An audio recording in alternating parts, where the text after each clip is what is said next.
আজকের গল্প খদ্দের লিখেছেন তারাপদ রায়। ওই বসে রয়েছে রমেশ, একটা ভাঙা সুটকেস, সেটা নারকেলের দড়ি দিয়ে বাঁধা, তার মধ্যে দুটো ছেঁড়া পুরনো জামা প্যান্ট, পরনে একটা হাফ প্যান্ট, দু সাইজ বড় ময়লা হাওয়াই শার্ট। পায়ের হাওয়াই চটিজোড়া অবশ্য নতুন, শেষ সম্বল মাইনের টাকা থেকে আজকে সকালেই কিনেছে। রমেশের হাতে একটা টিকিট ধরা, এখনই কিনেছে টিকিটের কাউন্টার থেকে। টিকিটটা হাওড়া থেকে খড়গপুর। রমেশ বসে আছে হাওড়া স্টেশনের প্ল্যাটফর্মের উপর। সে গ্রামে ফিরে যাচ্ছে। কলকাতায় তার পোষালো না। সে কিছুই বুঝে উঠতে পারল না। সে হাওড়া থেকে যাবে খড়গপুরে, সেখান থেকে বাসে 2 ঘন্টা, তারপর হেঁটে 1.5 ঘন্টা। সেখানে তাদের গ্রাম, সেখানে তার গরিব বিধবা মা, ছোট ছোট ভাই বোনেরা রয়েছে। রমেশ গায়ের একজন লোকের সঙ্গে কলকাতা এসেছিল উপার্জন করতে। কিছুই বিশেষ চায়নি সে। সামান্য চাকরের কাজ নিয়েই সে সন্তুষ্ট ছিল, অথবা সন্তুষ্ট থাকতে চেয়েছিল। কিন্তু সেটা সম্ভব হলো না। রমেশ বাসন মাজতে পারে, ঘর মুছতে পারে, কাপড় কাচতে পারে, বাজার করে হিসেব দিতে পারে। গায়ের স্কুলে সে 5 ক্লাস অবধি পড়েছিল। রমেশ শেষ রাতে ভোর 4টেয় উঠে কয়লা ভাঙতে পারে। দরকার পড়লে উনুন থেকে ভাতের হাঁড়ি নামাতে পারে। কলকাতা শহরে তার চাহিদা কিছু কম নয়, কিন্তু সে এখানে কাজ করতে পারল না। কলকাতায় আসার আগে রমেশ কাঁথিতে এক ভদ্রলোকের বাড়িতে কিছুদিন কাজ করেছিল। সেই ভদ্রলোক ছিলেন উকিল।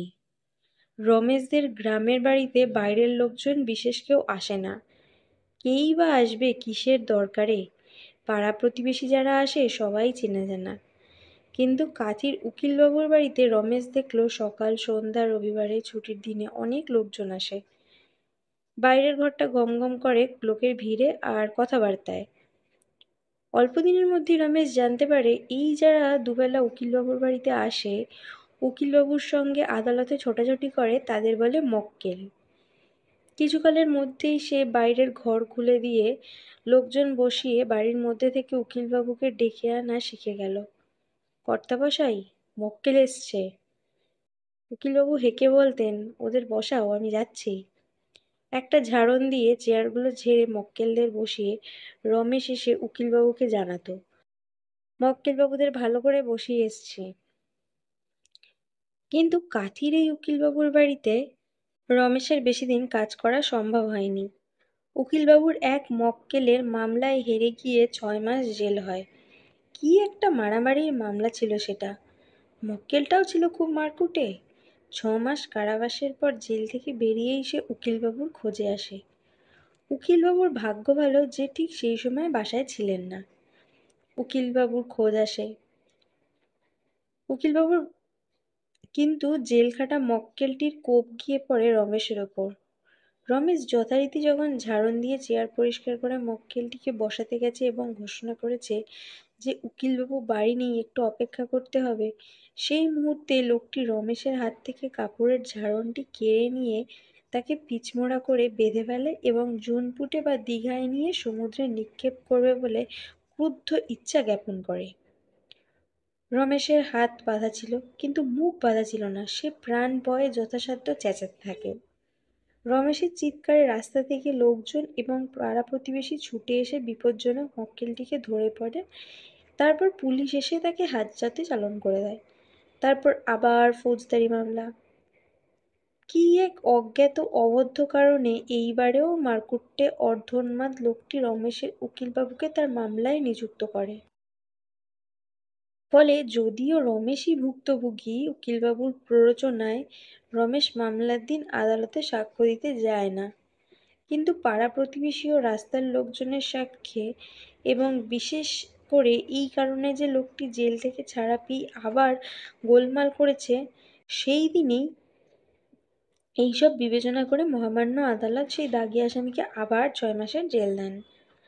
রমেশের উকিলবাবু বহু ধরাধরি, অনুনয় বিনয়, যুক্তিতর্ক দিয়েও লোকটির জেলখাটা আটকাতে পারলেন না। রোষ কষায়ত লোচনে লোকটি উকিলবাবুর দিকে তাকাতে তাকাতে পুলিশের সঙ্গে আবার জেলে চলে গেল।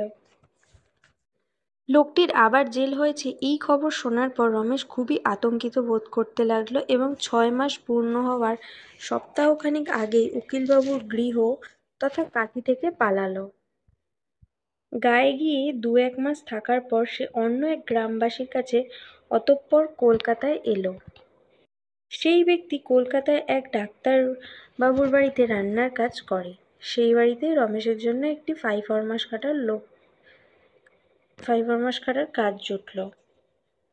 চাকরের কাজে যে হতভাগ্য বালকের জীবন শুরু, তার ভাগ্য যে বিশেষ ভালো না সে কথা বলার অপেক্ষা রাখে না। তারই মধ্যে কারো কারো ভাগ্য একটু কম খারাপ হয়। রমেশের ভাগ্য কিন্তু খুবই খারাপ। রমেশ যে ডাক্তারবাবুর বাড়িতে এসছে সেই ডাক্তারবাবু মনস্তত্ত্ববিদ, অর্থাৎ 2 কথায় পাগলের ডাক্তার। ঠিক রাস্তার ন্যাংটো পাগল বা উন্মাদ বদ্ধ পাগল নয়, রোগীদের প্রত্যেকেরই মাথায় অল্প বিস্তর গোলমাল। প্রায় প্রত্যেকেই সুবেশ ও মার্জিত রুচির, কিন্তু এদের সকলের চোখের মধ্যে একটা ঘোলাটে ভাব আছে, যে ভাবটা কাঁথির সেই উকিলবাবুর মক্কেলের চোখে মার খাওয়ার মুহূর্তে রমেশ দেখতে পেয়েছিল। প্রথমে কিন্তু গোলমালটা ভাবল অন্যভাবে। রমেশ কাঁথির কাছ থেকে শিখে এসেছে বাইরের লোক যারা আসে তারা হলো মক্কেল। তার কাজ পড়েছিল সকাল সন্ধ্যায় বাইরের ঘরের চেম্বারে রোগী এলে ডাক্তারবাবুকে ভিতরে খবর দেওয়া।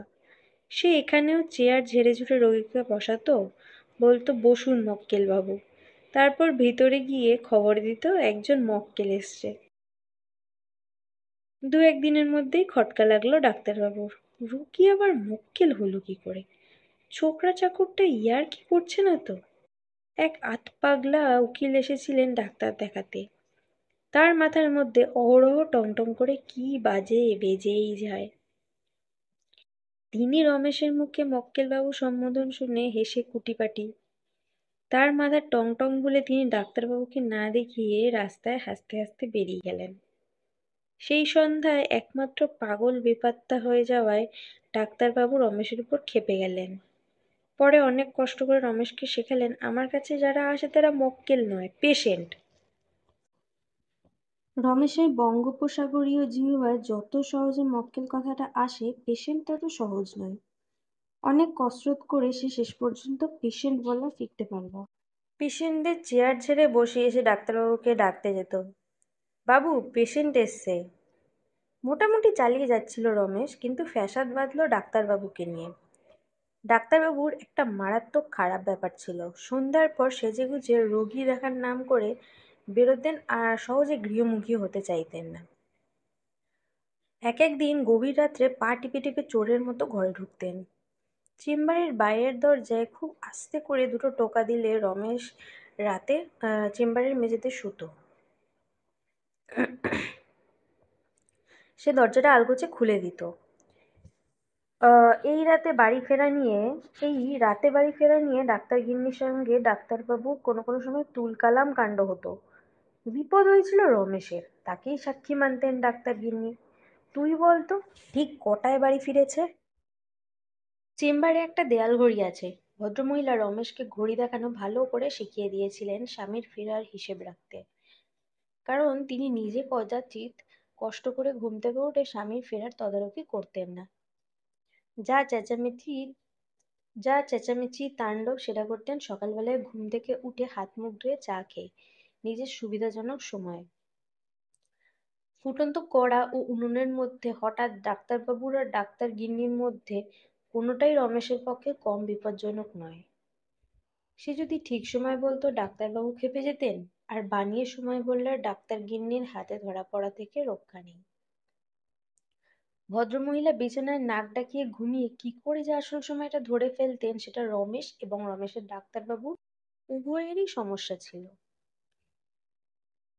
কিছুটা বুদ্ধি খরচ করে মোটামুটি জোড়াতালি দিয়ে রমেশ চালিয়ে যাচ্ছিল, কিন্তু শেষে আর পারল না। একদিন একবারে রাত কাবার করে ডাক্তারবাবু বাড়ি ফিরেছেন। ফিরেই চাপা গলায় রমেশকে শাসিয়েছেন, এই সাবধান, যদি বলবি তো রাত কাবার করে ফিরেছে একদম ঘাট ধরে বাড়ি থেকে বার করে দেবো। ডাক্তারবাবু তো বাড়িতে ঢুকেই নিজের বিছানায় গিয়ে চাদর মুড়ি দিয়ে শুয়ে পড়লেন। পাশের খাটে গৃহিণী তখনও ঘুম থেকে ওঠেননি। মহিলা সময় মতো ধীরে সুস্থে উঠে পরিতৃপ্তির সঙ্গে প্রাতরাশ সমাপ্ত করে গভীর নিদ্রায় মগ্ন স্বামীকে বিছানা থেকে চুলের মুঠি ধরে তুললেন। এতবার বেড়েছে তোমার? রাতে বাড়িতেই ফিরছো না? দাঁড়াও, আজ পাগলের ইলেকট্রিক শক তোমাকেই দেব। সদ্য কাঁচা ঘুম ভাঙা রাত্রির অত্যাচারে ক্লান্ত ডাক্তারবাবু শেষ পর্যন্ত রমেশের শরণাপন্ন হলেন। স্ত্রীকে অনুরোধ করলেন, রমেশ তো দেখেছে কখন ফিরেছি, ওকে জিজ্ঞেস করো। রমেশকে ডাকতে এলেন তিনি। ডাক্তারগিন্নি গর্জন করে উঠলেন, এই কিরে, এই লোকটা কখন বাড়ি ফিরেছে? ঠিক সময় বললে বিপদ ডাক্তারবাবু মারবে তাড়াবে, আবার বেঠিক সময় বললে গিন্নির হাতে ধরা পড়লে সে তো আরো মারকুটে আরো দজ্জাল। দুপক্ষের হাত থেকে বাঁচতে সে খুব বুদ্ধি খাটিয়ে বলল, ডাক্তারবাবু যখন ফিরলেন তখন তো আমি ঘড়ি দেখতে পারিনি, তাই সময়টা বলতে পারছি না।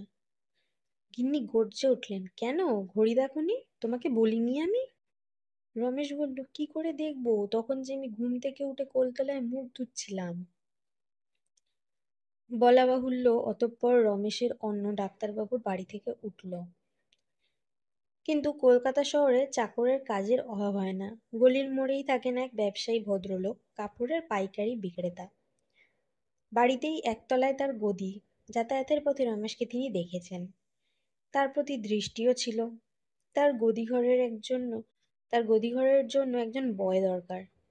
রমেশ বেকার হওয়া মাত্র উক্ত ব্যবসায়ী ভদ্রলোক নকুলবাবু তাকে লুফে নিলেন।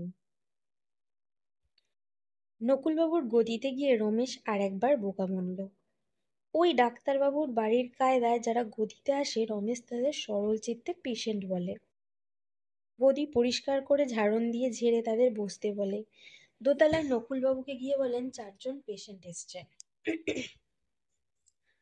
নকুলবাবু প্রথমে ধরতে পারেননি, পরে রমেশকে বললেন, আরে গাধা, আমি কি ডাক্তার নাকি যে ওরা পেশেন্ট হবে?